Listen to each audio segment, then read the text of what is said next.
پھر آیت نمبر 196 میں اللہ تعالیٰ نے حج سے متعلق کچھ احکامات بیان فرمائے.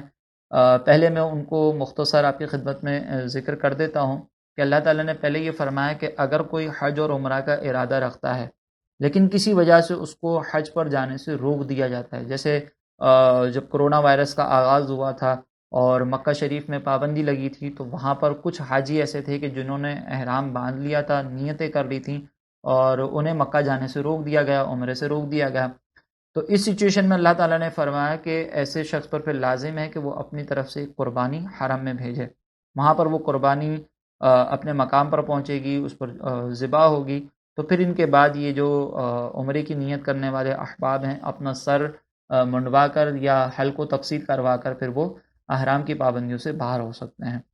اور اگر بالفرض کوئی شخص عمرہ مکمل کر لیتا ہے یا عمرہ نہیں مکمل کرتا لیکن اس کے سر میں کسی قسم کی کوئی پرابلم ہے، کوئی ایسا ایشو ہے کہ وہ سر نہیں منڈوا سکتا، تو پھر اس کو اس بات کی اجازت ہے کہ وہ کچھ خیرات کرے، کوئی صدقہ کرے، یا روزے رکھے، یا اسی طریقے سے قربانی کا ہی فدیہ ادا کرے، تو پھر وہ اس کا کفارہ ادا ہو سکتا ہے.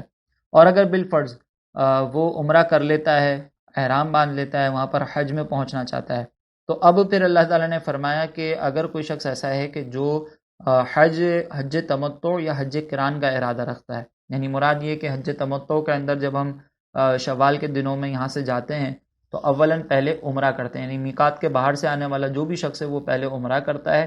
عمرے کے بعد وہ عمرے کی احرام کی پابندیوں سے باہر آ جاتا ہے، اور پھر اس کے بعد ایام حج کے اندر دوبارہ احرام بن کر حج کے ارکان ادا کرتا ہے.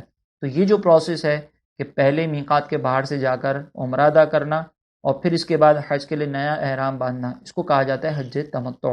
اور ایک ہوتا ہے حج قران، یہ بھی وہی شخص کر سکتا ہے جو میقات کے باہر سے آنے والا ہے، وہ بھی میقات کے باہر سے احرام باندھ کر آئے گا، لیکن وہ احرام میں حج اور عمرہ دونوں کی نیت ایک ساتھ کرتا ہے. پھر مکہ شریف پہنچنے کے بعد وہ عمرہ کرے گا، عمرہ کرنے کے بعد اب وہ احرام کی پابندیوں سے باہر نہیں آ سکتا، بلکہ وہ ایام حج کا انتظار کرے گا. اسی پابندی کے ساتھ وہ ایام حج میں پھر حج کی نیت کرے گا اور حج کے ارکان ادا کرے گا، اور اس کے بعد وہ احرام کی پابندیوں سے باہر آئے گا. تو کوئی اگر ایسا شخص ہے کہ جو حج تمتع یا حج قران کرنے کا ارادہ رکھتا ہے، اور یہ اسی شخص کی اجازت ہے کہ جو میقات کے باہر سے آنے والا ہے، جس کو آفاقی حاجی کہا جاتا ہے، تو اس پر پھر لازم ہے کہ وہ حج کے بعد حج کی قربانی بھی کرے. اگر بالفرض وہ حج کی قربانی کی استطاعت نہیں رکھتا تو پھر اس کو حکم ہے کہ وہ 3 روزے ایام حج میں رکھے گا اور 7 روزے گھر پر لوٹنے کے بعد رکھے گا. یہ مکمل 10 روزے پھر اسے رکھنے ہوں گے. اور یہ ان کے لیے ہے کہ اللہ تعالیٰ نے فرمایا کہ یہ حکم ان کے لیے کہ جو مکہ میں رہنے والے نہ ہوں. جو مکہ میں رہنے والے ہیں وہ چونکہ حج قران اور حج تمتع نہیں کر سکتے، وہ فقط حج افراد کرتے ہیں. حج افراد کا مطلب یہ ہے کہ بس وہ احرام باندھتے ہیں ایام حج کے اندر اور اپنا حج وغیرہ ادا کر لیتے ہیں، تو ان کو پر پھر یہ قربانی جو حج کی قربانی ہے وہ لازم نہیں ہوتی. پھر اس کے بعد آگے اللہ تعالیٰ نے یہ بیان فرمایا کہ حج کے کچھ مقررہ مہینے ہیں، یعنی شوال کا پورا مہینہ، ذوالقعدہ کا پورا مہینہ اور ذوالحجہ کے 10 دن. تو جو حج تمتع یا حج قران کرتا ہے تو اس پر پھر لازم ہے کہ وہ عمرہ انہی ایام کے اندر کرے، شوال میں، ذوالقعدہ میں یا ذوالحجہ کے 10 دنوں میں حج کے ارکان سے پہلے پھر وہ عمرہ ادا کرے گا. تو ہم اس کو کہیں گے کہ یہ حج تمتع یا حج قران کرنے والا ہے. ان ایام سے پہلے حج کا کوئی بھی رکن ادا نہیں ہو سکتا.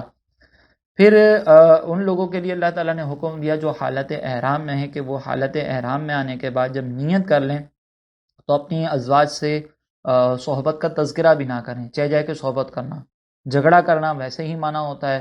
احرام کے اندر اس میں گناہ میں مزید اضافہ ہو جاتا ہے اور دوسرے گناہ کرنا یہ اور زیادہ سخت ہو جاتا ہے.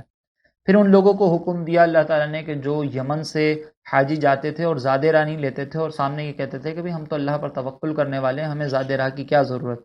تو اللہ تعالیٰ نے ان کو فرمایا کہ تم اپنا زاد راہ بھی لو، اور تقویٰ جو ہے وہ بہترین زاد راہ ہے. یعنی وہ لوگ جب وہاں پر پہنچتے تھے تو پھر لوگوں سے سوال وغیرہ کرنا شروع کر دیتے تھے، اللہ تعالیٰ نے ان کا رد فرمایا. تو یہ چند خلاصے کے طور پر آپ کی خدمت میں ذکر کیا.